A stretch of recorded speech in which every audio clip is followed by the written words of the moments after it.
Not quite ready yet. There we are. Thank you. Go ahead. Okay. Next on our agenda in open session is Board Policy 2604, attendance reporting. This is an action item. I move that the Board of Education approve a revision to Board Policy 2604, attendance reporting as set forth in the documents prepared for the special BOE meeting dated June 9th, 2020, effective immediately. Second. Second, Nikki. All those in favor? Or is there a discussion? Anybody? Oh, discussion, Chris? Okay. Yeah, I support passing this because of the times we're in. We need the flexibility to deal with COVID over the summer.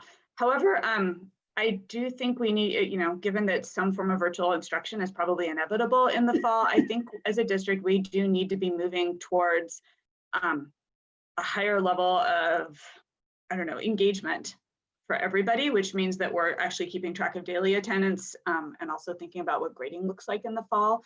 I would actually be really interested in not, grades this quarter or this semester are not going to reflect what actually happened during COVID, because there wasn't really any grading during COVID. All you could do is bring your grade up, it didn't go down. So I would actually like to know more about what daily engagement actually looked like when we were doing online instruction, what percentage of kids were actually doing assignments. I don't know if we can get that data easily, but I think it would be informative to know if the approach that we took, which was that participation in class is optional, attendance is only once a week, and grading is pass-fail, is actually an effective way to engage students in school, or if it had an impact on engagement. Anybody have any comments on that? Ali? Yeah, Chris, I appreciate this conversation. I think, what percentage of students complete assignments during the school year or during in-person school is also something to take into consideration and into comparison. Who benefits greatest from kind of our current grading system is another way to look at this. But I think in looking at attendance not being what we base grades on, period, because students miss schools or have different relationships with attendance for all kinds of reasons, including their medical health and well-being. If a student during COVID wants to do their homework all during the weekend because they babysit their siblings during the week, we need to be able to be flexible and allow for that approach to learning to still be relevant and to still be supported, while also not asking teachers to take attendance on the weekends if that's the way in which a student can participate. And so I think it's important that we be flexible, and I think allowing us to be consistent with what we've already kind of embraced in the short term is beneficial to both staff and students. Anyone else? All right, Julia, welcome. Hi. Hi, Julia. Hi. Can I get your advisory vote? Aye. Aye. Okay. All those in favor? Aye. Aye. Okay. Aye. Motion passes. All right. Next on the agenda.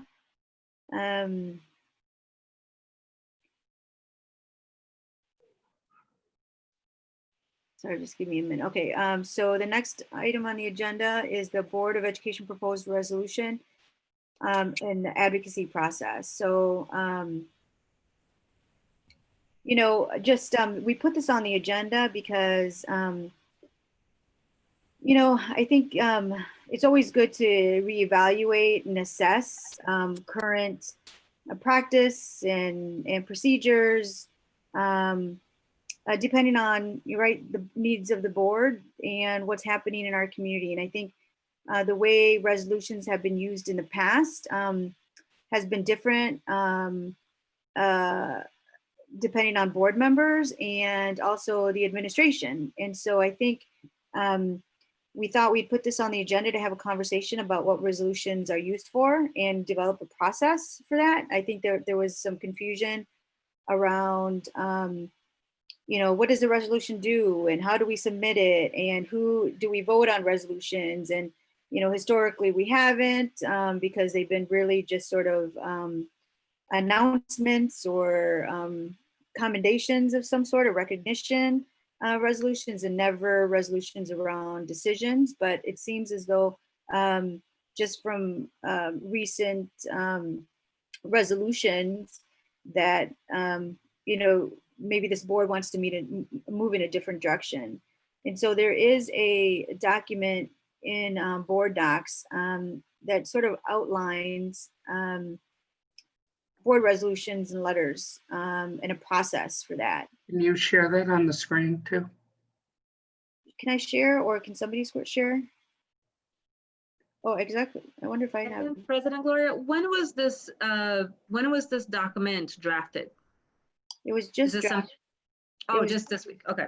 Yeah, it was just drafted like end of last week. But recently you just put in board docs.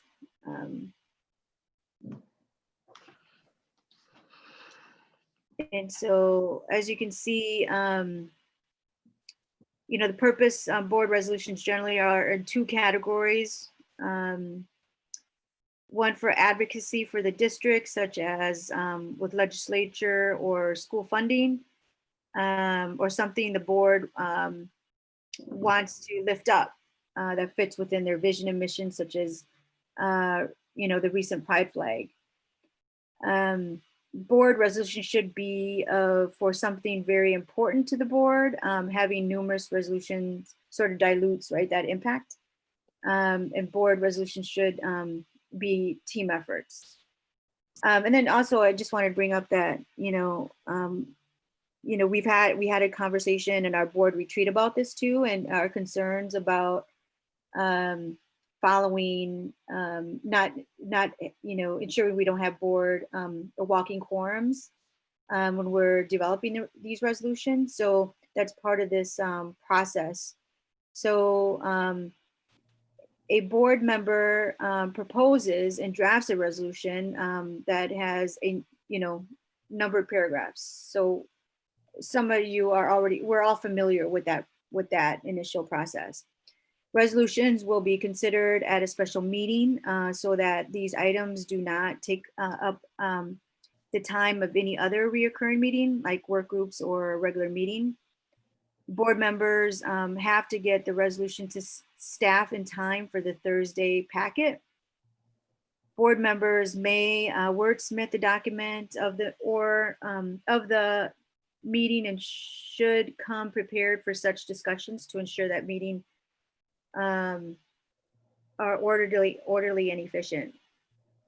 At the meeting, the board will make a motion and a second to a specific resolution on the table.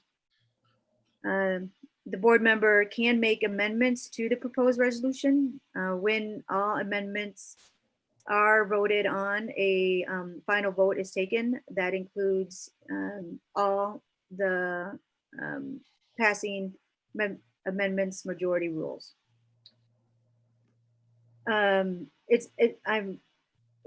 Just my vision is off here, so it's not that I can't read, it's just hard to see on my screen. So staff will follow up to determine if any additional staff work is necessary. If no staff follow-up is needed, the resolution immediately becomes part of the board record for the meeting at which it was adopted with a vote count of those board members in favor of the resolution. If the resolution is not adopted, the minutes will also reflect with a vote count against adoption of the resolution. And then it goes into letters, right? If a board member composes a letter and it's shared with others individually, letters are not agendized or voted on. Those go from one member to another and they sign. And so just wanted to throw this out there to get your feedback. I mean, this is just a draft to begin our discussion. I mean, we can change take off whatever you guys want. So Savion and Nikki? Yeah, I just want to express my appreciation for this document. I know that resolutions have been a little tricky or complicated in the past because of the laws surrounding open meetings, welcome quorums, and how do we coordinate something like this. Also recognize how important it is that, you know, we keep resolutions to the few things that we feel strongly about. I think we've done a decent job of that over the past year, but you know, it's always something to keep in mind and reminded of. So I really appreciate this kind of step-by-step process and things to keep in mind. Great, thank you, Savion. Nikki? I have an issue with number 2 on resolutions at special meetings. If we want to raise something up, I still think we should do it at the main board meeting. If the board truly finds something important enough to raise up, I think it should be when the most people are watching, whether it be virtually or in person. I think it doesn't take that long to read, to be honest. And I think if we're truly going to take the time to honor something or write a resolution on something that's important to us, we should maximize the ability for everyone to see it. Yeah, I agree, Nikki. Thank you for that. So I think Barb, are you noting that change? I am, thank you. Let me see, do I have anybody else? Let's see, Chris? Yeah, I just want to echo, I would just take out number 2. I really think that the caution speaks to the need to just not bring forward too many resolutions and take up too much of our time as a board overall on a plethora of resolutions, when we can try to be focused on issues that are the most important for the board to take up in the form of resolutions. I have a couple of other comments. I'm sorry, I need to clarify. Are you talking about taking out number 2 under board resolution process? Yes, I would just take that out. And my suggestion would be to take that out entirely and not limit ourselves, because we might, there might be a situation where we need to act quickly on something that we're all very passionate about, and there's no special meeting scheduled, and like it's easier just to bring it up at a regular meeting than to schedule a special meeting to talk about it. So I just feel like that limits us. On top of that, when we're talking about the purpose, I might just broaden those a little bit instead of doing advocacy and lifting up.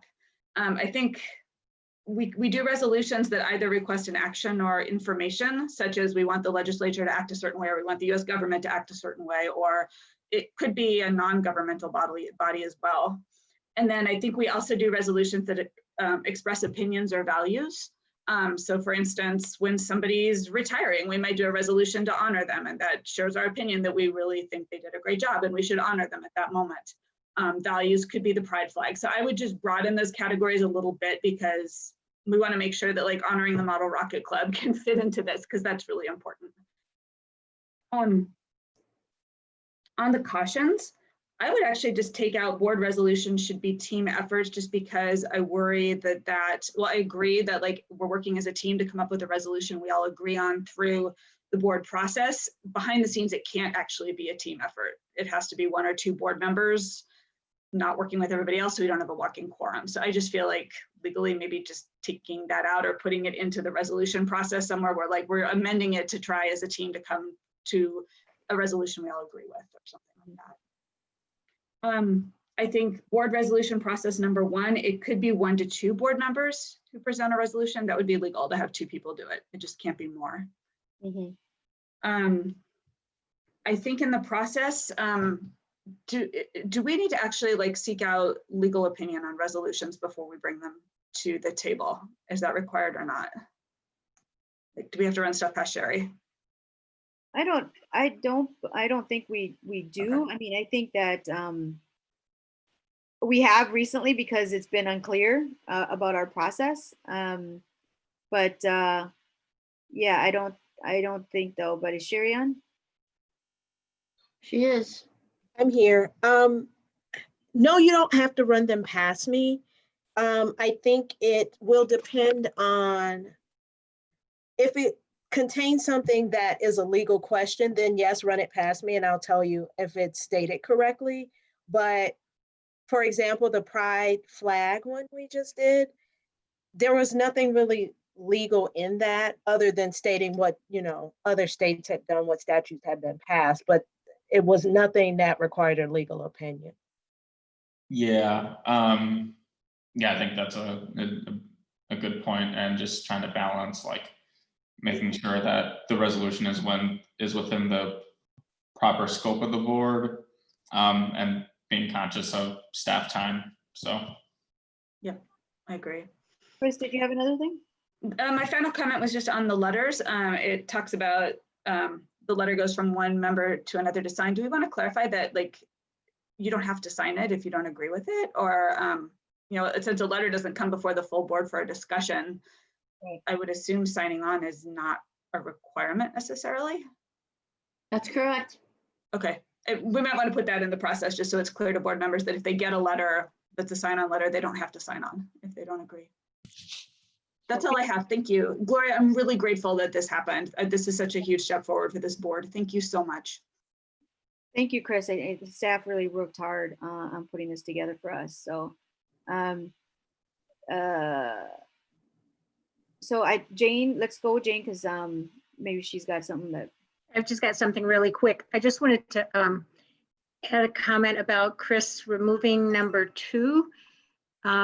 How would you then come to agreement on a resolution if you didn't bring it to a meeting whenever possible? Bring it, I guess I would say whenever possible, bring it to a special meeting, because that would just eliminate any questions of talking to people about it outside of a meeting.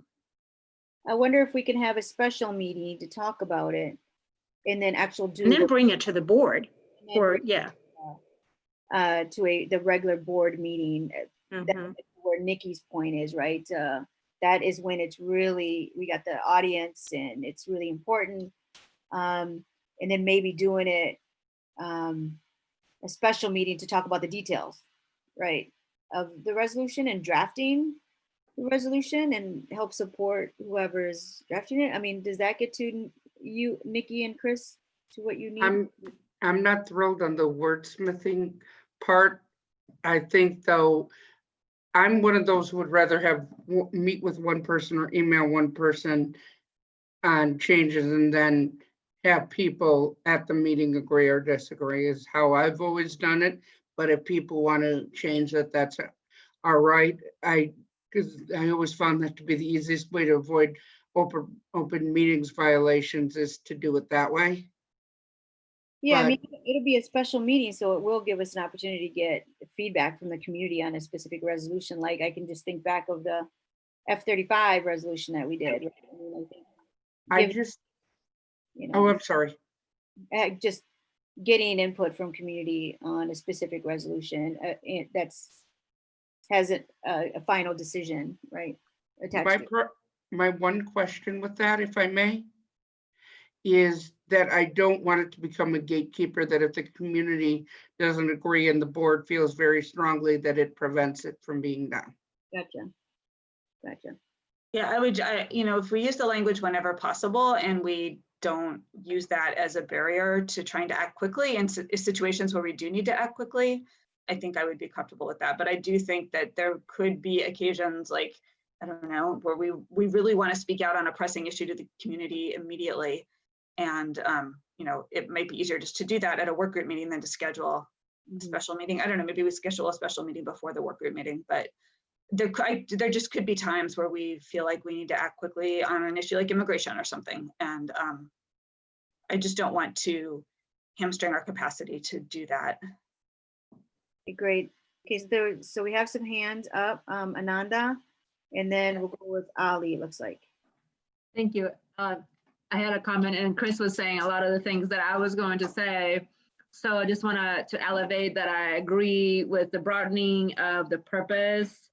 The one, and then some adaptation to the number 2. The one other piece that I not seen in this document, we are elected officials representing the public. So, you know, the language is saying what is important to us, right? Like it's a limiting language, right? Like I think it's what is important to the people that we represent, right? So some ways to kind of elevate that piece. The other part of, and also President Gloria, I really also appreciate, because when I raised that question, the information that was sent to me was, I could not understand the process. So, so I really appreciate that we are actually taking this time to go through and collectively draft or give input on this. Now, in regards to number one, like maybe a little bit more clarity of like, so the board member proposes a draft, right? Like, how is that, like, that through an email to all board members? Is that to the president and the vice, to the vice president? How, what is really like, what does that actually look like?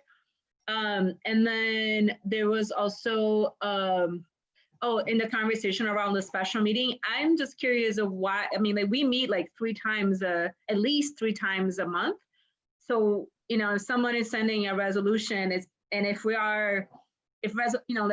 I understand that there's like multiple purpose of resolutions, but if it's a resolution that is sort of because it's, something that have just recently come up, like the COVID or other things that are like things that we weren't expecting to happen, immigration, things that were not in the deck to happen, but like it needs some sort of an immediate response. I'm trying to understand, like, why don't we just wait for whatever is the next meeting, whether it's a committee meeting or whatnot, to have that as to hold the conversation, and then to assume that that's going to be, and maybe it's, and that's the other piece that is not clear to me, is that once that is on our agenda for us to discuss, do we vote whether or not that resolution goes into the regular meeting or not? Like I'm really interested in just having resolutions be accessible to all of us and to future board members, right? Like, I think that is the exercise of being an elected official, is to bring forth issues from the communities that we serve. So, yeah, so how do we make this, also simple, that like people are not just wondering what is the process of when it's going to happen. So those are my comments at this point. Thank you. Yeah, no, thanks. I think it is, this is your document, right? We are coming up with this process, of whatever process that you feel is going to add to the flexibility of the board member to be able to do and outline something important. I think we should incorporate that in there as easy as possible, right? I think, I think that number one, a board member proposes and drafts a resolution that is numbered paragraphs, and then what was the other one? That who do we send it to? Yeah, Gloria, just a little bit more clarity on the board member proposes. What is really that means? Did the board member just spout it out in one of the meetings? So they email the entire board? Did they email the officers? What actually that means? Mm-hmm. Or is there an intention? Somebody needs to just share an intention of drafting something, like how actually that happens in a way that it's both ensuring, that's creating some protocol, right? Like, and it's ensuring that we are not violating walking quorum, but also that we have a mechanism that we can follow and do that. Yeah, I mean, I think it would be appropriate. For my recommendation is that the board member, we can add direction in here of the board member proposes and drafts a resolution that has numbered paragraphs to the entire board. So that the board is aware that it's coming. And then it says on here, I think it's number 3, that the board members have to get the resolution to staff by Thursday. So it'll be in our Thursday packet. So that we'll be prepared to vote before our meeting on it. But I think it really is that. And I think if individual board members, legal, tell me if this is off.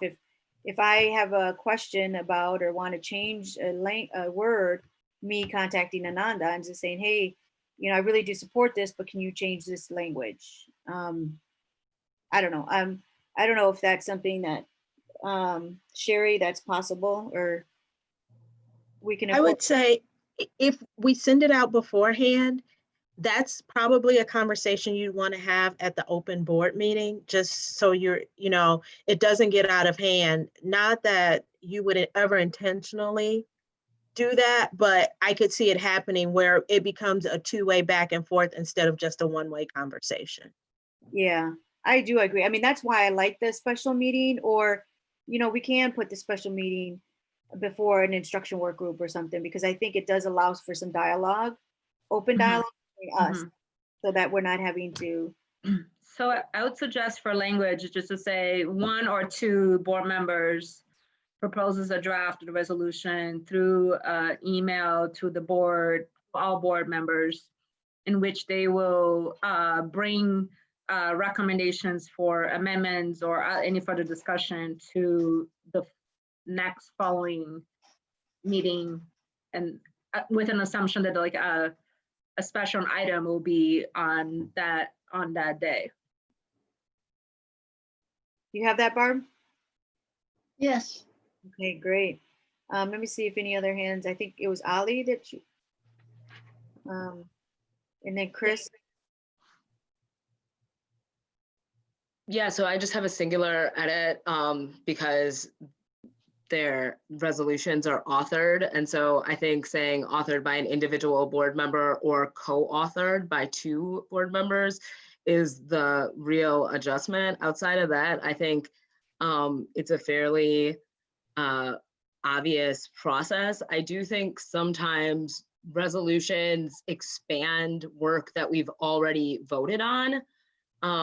So the rainbow flag resolution being an example, we had voted on welcoming schools expansion to all of the schools. And so it seemed obvious that we were in support of the work of inclusion.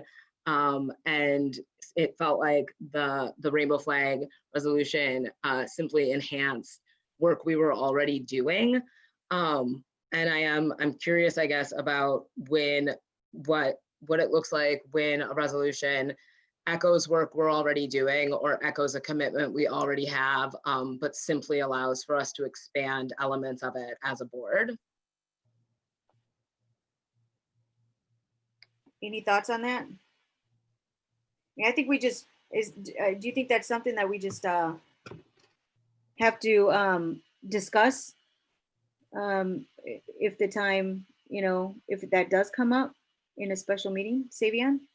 Yeah, yeah, I would say that, this is it's meant to be a guidance document, and obviously there will be unique scenarios where we'll have to talk through it. But I think this is a good start. Great. And Chris, I think you had your hand up. Yeah, just a really quick comment, and that is that if we're wanting to get public input on a resolution, we actually generally don't have public comments at special meetings. So I think that's another thing to think about. If a resolution was something where we wanted public input, a special meeting would have to be, I think we can make exceptions for special meetings to have public comments, but we'd have to be mindful of that. So. Yeah, great point. Christina?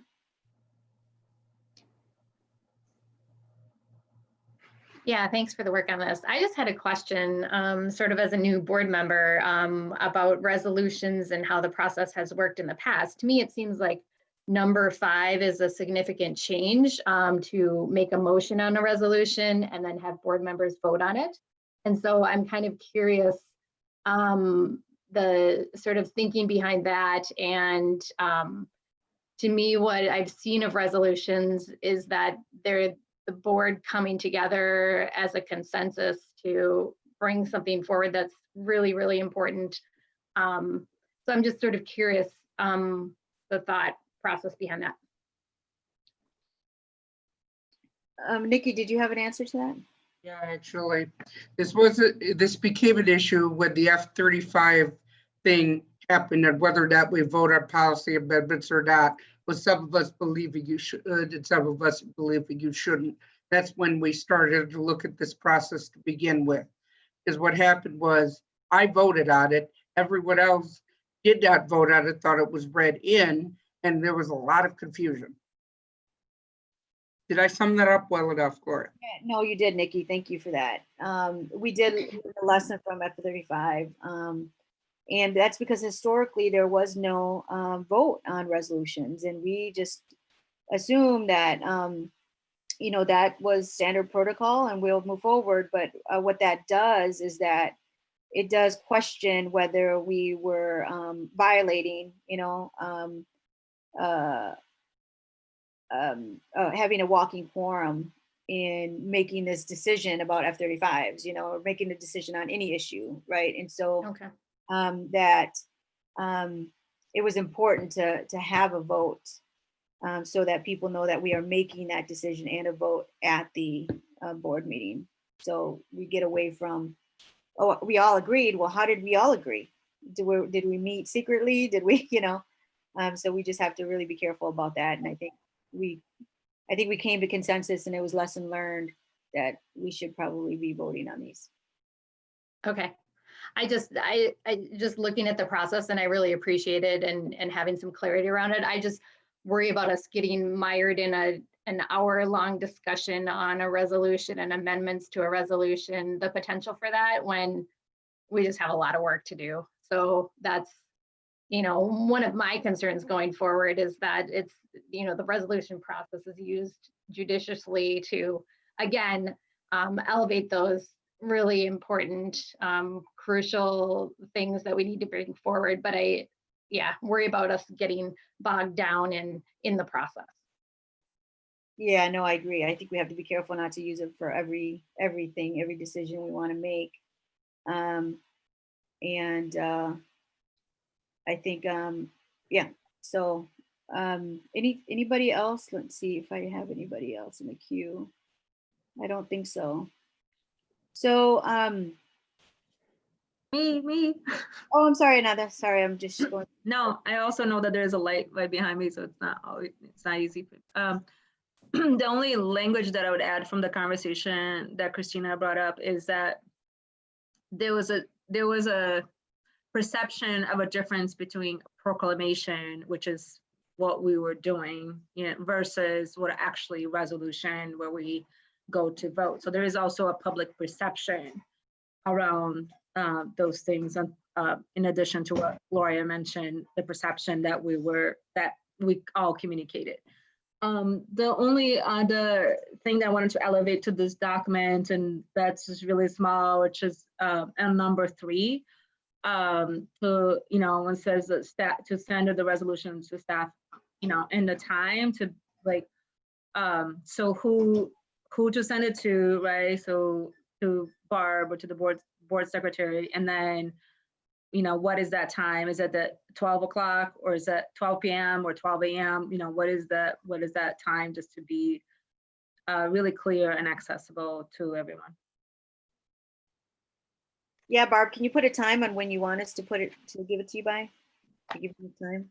Yes, yes, I can add that, probably noon on that day. Okay. Noon by Thursday. All right. Any other comments? All right, great. Well, this was really helpful. Now, do we have to vote on this at all? Yes. You don't really have a final document in front of you. There's going to have to be changes made to it first. So I would say not at this time. Okay. Savion, why are you laughing at me? Okay, so we will not vote on this now. We will make those changes, and then we'll get a final draft. But I mean, keep in mind, this is I think this will be a working document for us. We'll see how it goes and make changes as we go along. Thank you. We will discuss the changes as a group, though, correct? Exactly. Yep. And hopefully all resolutions are all unanimous statements of values that the board believes in. Yeah. All right, we can get out of this screen. And then we will go to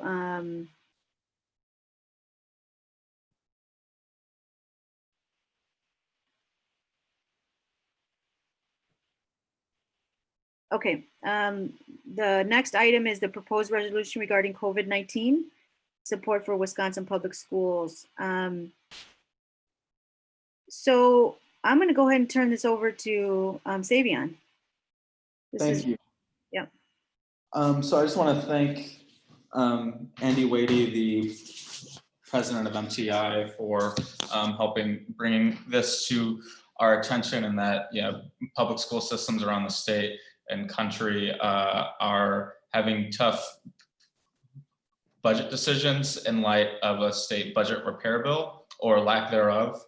And so I think, in collaboration with MTI writing this, I think this is a statement of values and philosophy that we would like the state government and federal government to consider, and ultimately not withdraw support and commitment for public education. In fact, in a public health crisis, it's more important than ever. So I was really happy we were able to get this done. I think something that a lot of us or all of us can agree on, and that, now's the time for every level of government to recommit to public education, because, this is a state and national issue too. So should I just go ahead and read it? Yeah. So I'll read the first half, and board colleague Chris Carusi will read the second half. Okay. So whereas the well-being of our society relies on the full investment of resources in public education systems that prepare all students for college, careers, democracy, and lifelong learning under any conditions, and whereas our nation's future well-being relies on providing our most vulnerable students access to high quality education and program supports throughout and beyond the COVID-19 national health emergency, and whereas the Madison Metropolitan School District is the second largest school district in Wisconsin, serves 27,000 children, employs 4,000 staffs, and educates students from early childhood through 12th grade. And whereas of the MMSD student population, 48% are considered economically disadvantaged, 20% are considered English language learners, and 14.5% have a disability. And whereas the COVID-19 pandemic has exacerbated long-standing inequities that exist in our public schools and communities, inequities that the MMSD is committed to eliminating, and whereas the voices and expertise of all educators and staff are critical to ensuring student-centered decision-making at all times, and this is magnified during times of crisis, and whereas the educators, staff, and leaders of the MMSD responded quickly and collaboratively to the COVID-19 health crisis and acted with respect, compassion, and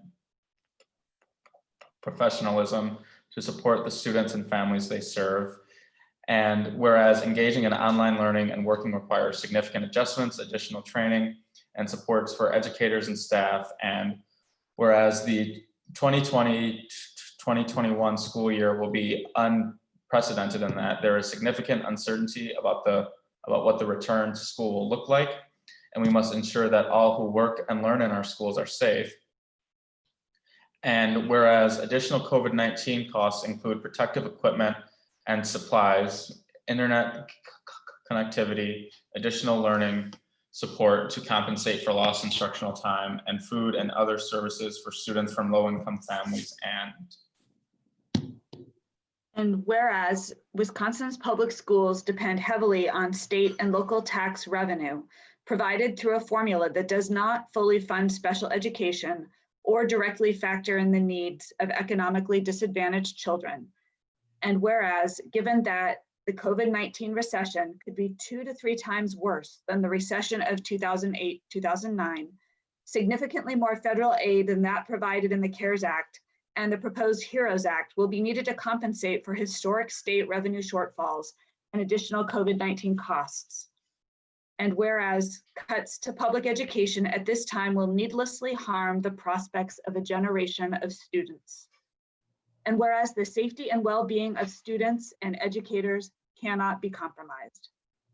Now, therefore, be it resolved that the Madison Metropolitan School District Board of Education supports the passage of legislation by the United States Congress appropriating at least $175 billion to be distributed to states and local public school districts through an allocation formula based on poverty to fill COVID-19 budget gaps that threaten students.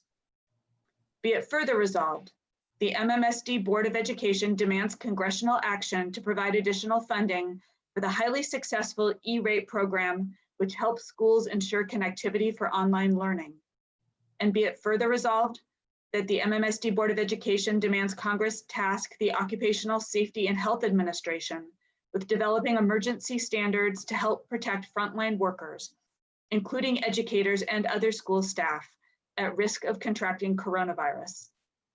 And be it further resolved that MMSD will work collaboratively with Madison Teachers, Inc., community partners, and employee groups to plan for ongoing instruction, learning opportunities, health and safety in response to the challenges created by the COVID-19 pandemic.